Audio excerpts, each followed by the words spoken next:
नमस्कार, आप देख रहे हैं हेडलाइंस न्यूज। दिन भर की ताज़ा खबरों के लिए अभी सब्सक्राइब करें, साथ में बेल आइकन भी प्रेस कर लें। खबरों में आगे बढ़ने से पहले वीडियो को लाइक जरूर करें और अपने दोस्तों के साथ ज़्यादा से ज़्यादा शेयर करें। और आप किस राज्य शहर से न्यूज को देख रहे हैं, कमेंट में जरूर लिखें।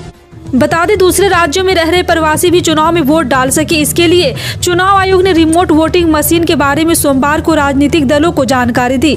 आयोग ने बताया कि आखिर ये मशीन कैसे काम करेगी, इससे कितना फायदा होगा, चुनाव में इसके प्रयोग से क्या प्रभाव होंगे। एक प्रेजेंटेशन कॉपी के जरिए राजनीतिक दलों को चुनाव आयोग ने जानकारी दी। हालांकि राजनीतिक पार्टियों ने रिमोट वोटिंग मशीन का विरोध किया है।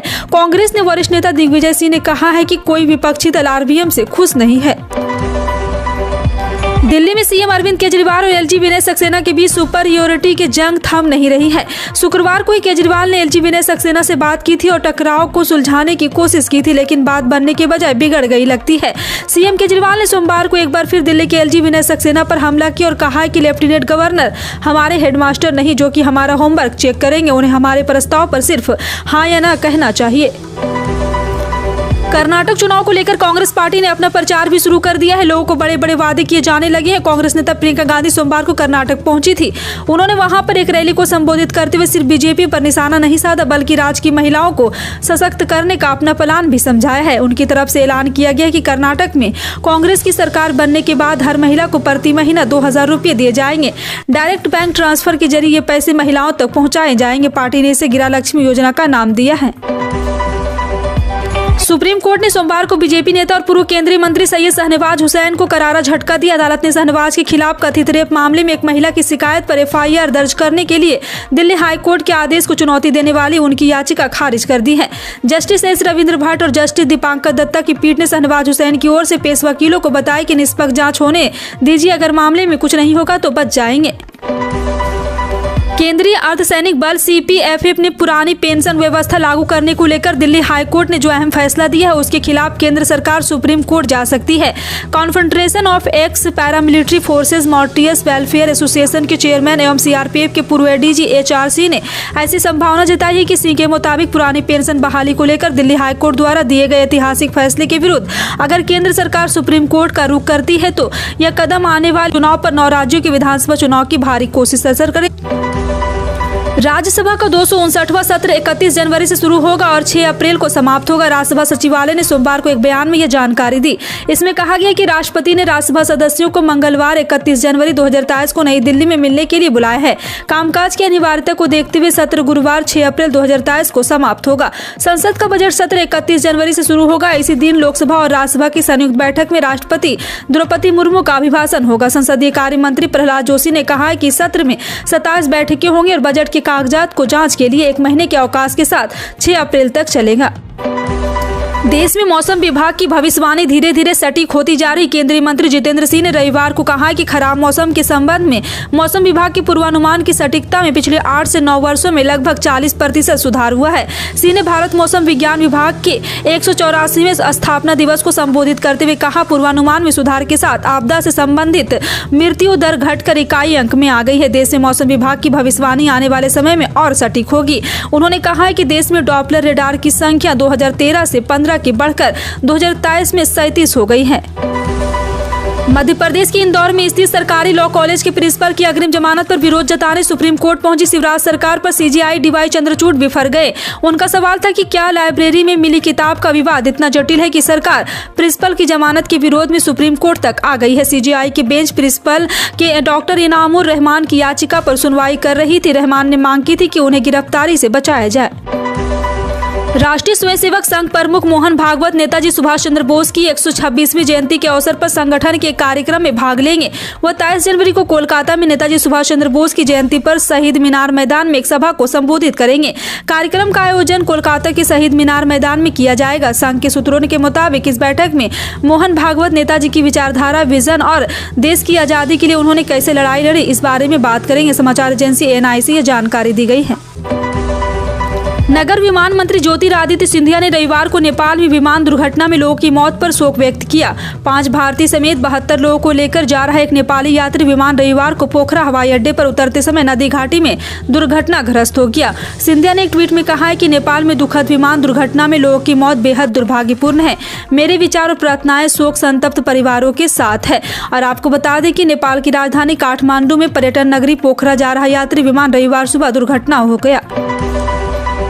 दिसंबर 2022 में थोक महंगाई दर में बड़ी गिरावट देखने को मिली। सोमवार को जारी आंकड़ों के अनुसार होलसेल प्राइस बेस्ड इन्फ्लेशन घटकर 4.95% पर आ गई है और इससे पहले नवंबर में 5.85% पर थी। ये इसका 22 महीने का निचले स्तर। इससे पहले फरवरी 2021 में महंगाई दर इससे कम 4.83% पर थी। पिछले साल नवंबर 2021 में WPI 14.27% पर थी। इन दिनों सोने की चमक लगातार बढ़ रही है और इसी का नतीजा है कि सोना हर दिन नया हाई बना रहा है। सोमवार को सोने ने फिर नया ऑल टाइम हाई बना है। India Boolean and jewellers association की वेबसाइट के मुताबिक 16 जनवरी को सराफा बाजार में सोना 352 रुपये महंगा होकर 56,814 रुपये प्रति 10 ग्राम पर पहुंच गया है।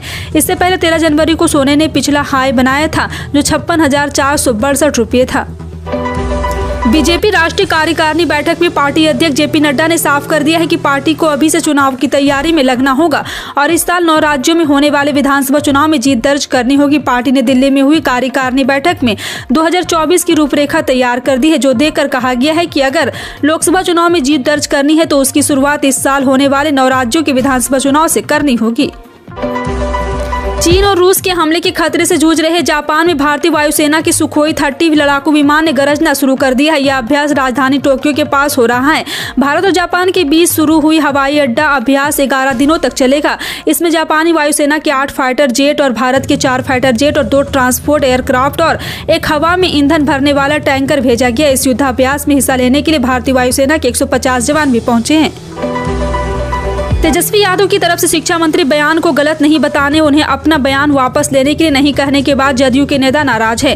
तेजस्वी ने इशारों में जिस उपेंद्र कुशवाहा को बयानवीर कहा है उनकी तरफ से तो आज कोई प्रतिक्रिया नहीं आई, लेकिन जदयू के प्रवक्ताओं ने तेजस्वी के बयान पर अपना विरोध जारी रखा है। जदयू प्रवक्ता अभिषेक झा ने कहा है कि इस बात से कोई इनकार नहीं कर सकता है कि लगातार आरजेडी के नेताओं के द्वारा हमारे नेता नीतीश कुमार के ऊपर टिप्पणी की जा रही, जो किसी कीमत पर बर्दाश्त नहीं की जा सकता।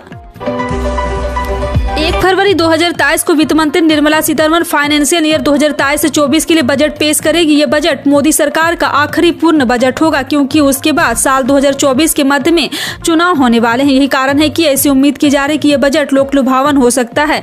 मोदी सरकार की इस लोकलुभावन बजट में किसानों का खास ध्यान रखा जाएगा, जिसमें किसानों के लिए बड़ी घोषणाएं की जा सकती है। किसानों के लिए खास चलाई जाने वाली योजना पीएम किसान सम्मान निधि योजना में मिलने वाला पैसा बजट 2023 में बढ़ाया जा सकता है।